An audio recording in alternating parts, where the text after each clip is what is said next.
এদিকে আসো।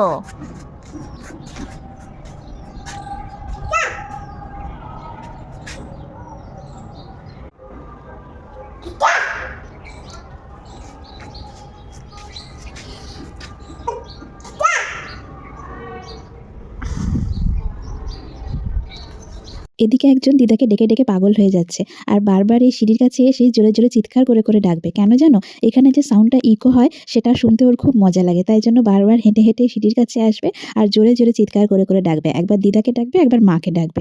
তো আজকে অনেক দিন পরে রোদ উঠেছে, তাই জন্য সমস্ত জামা কাপড় আজকে ছাদে মেলে দেওয়া হয়েছে। যা ঠান্ডা পড়েছিল তাই আজকে রোদটা খুব ভালো লাগছে।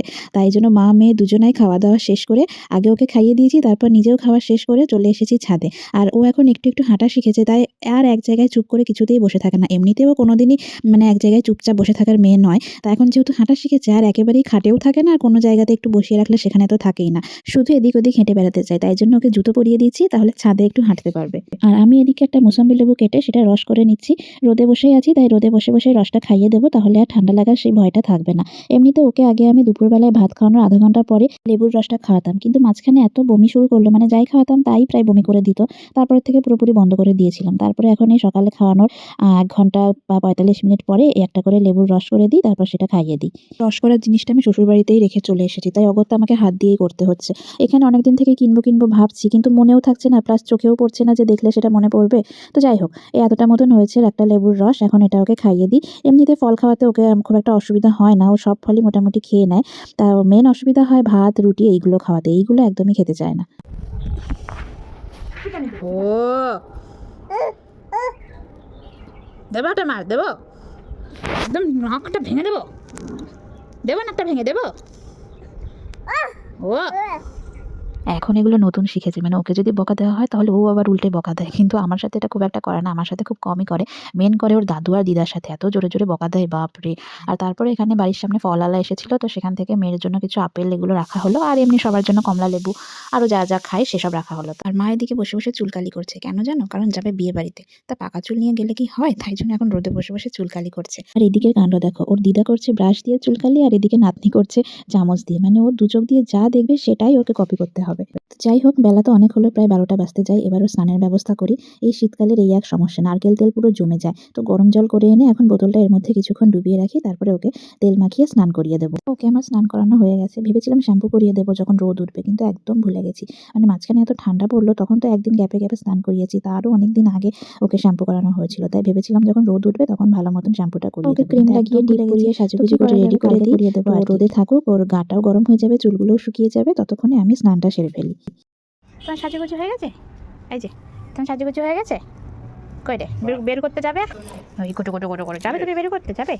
যাবে না, যাবে না, ঘরে থাকবে, একা একা ঘরে থাকবে, আমরা তো সবাই বের করতে যাবো।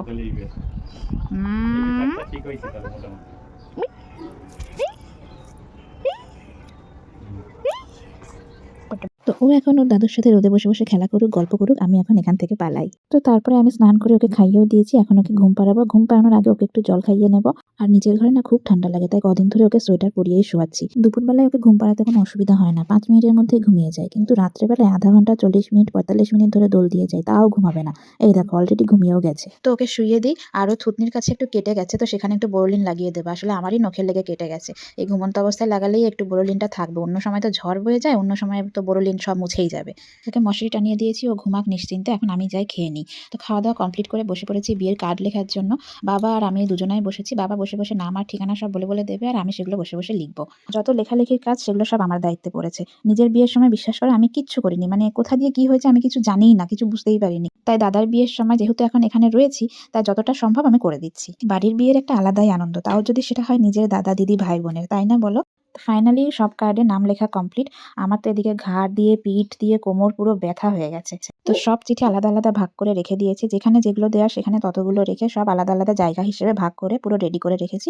এখন শুধু দেওয়ার পালা। এসব করতে করতে প্রায় সন্ধে হয়ে এসেছে।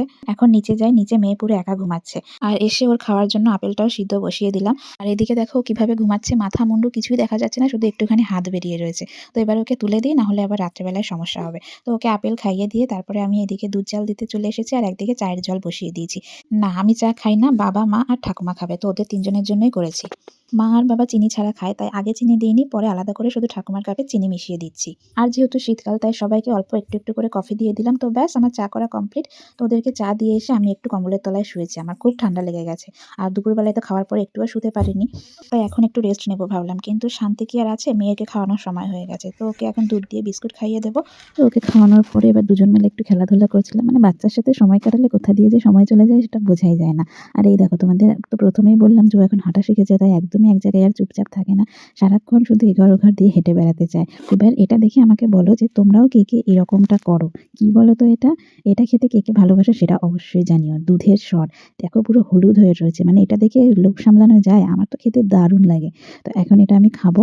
দেখেছো মুখের হাসিটা দেখেই আমার বোঝা যাচ্ছে যে এটা আমার কতটা প্রিয় জিনিস। যতটুকু সর হয়েছিল পুরোটাই নিয়ে নিয়েছি, কারণ কি বলতো, এ বাড়িতে সর খাওয়ার কেউ নেই, আর এমনিতেও সর মা তুলে রাখে, সেটা দিয়ে ঘি বানায়। তো এখন অনেকদিনই ঘি আর বানাচ্ছে না, তাই জন্য সরটা পুরোটা আমিই নিয়ে নিয়েছি। আর তার সাথে একটু চিনি মিশিয়ে, আহা একদম পুরো স্বর্গ। দাঁড়াও আগে ভালো করে দুটো মিক্স করে নিই। আহা! এটার কোনো তুলনা নেই। অসাধারণ জাস্ট। এমনিতেই সন্ধ্যে থেকে খুব স্পাইসি জিনিস খেতে ইচ্ছে করছিল। কিন্তু স্পাইসি কি খাবো, কি খাবো কিছুই খুঁজে পাচ্ছিলাম না। তো তারপরে মনে হলো যাই দুধের স্বরটাই খেয়ে নিই। তারপরে এটা খেয়েও কিন্তু আমার হয়নি। ওই যে বললাম না স্পাইসি খেতে ইচ্ছে করছিল, তাই জন্য সকালবেলা একটু লুচি তরকারি করা হয়েছিল। সেখান থেকে ২ টো লুচি ছিল আর অল্প একটু তরকারি ছিল। তাই ভাবলাম সেটা দিয়ে একটু খাই। তো এটা খেতে, খেতে আজকের ভিডিওটা এখানেই শেষ করছি। যদি ভালো লাগে তাহলে লাইক করো, কমেন্ট করো।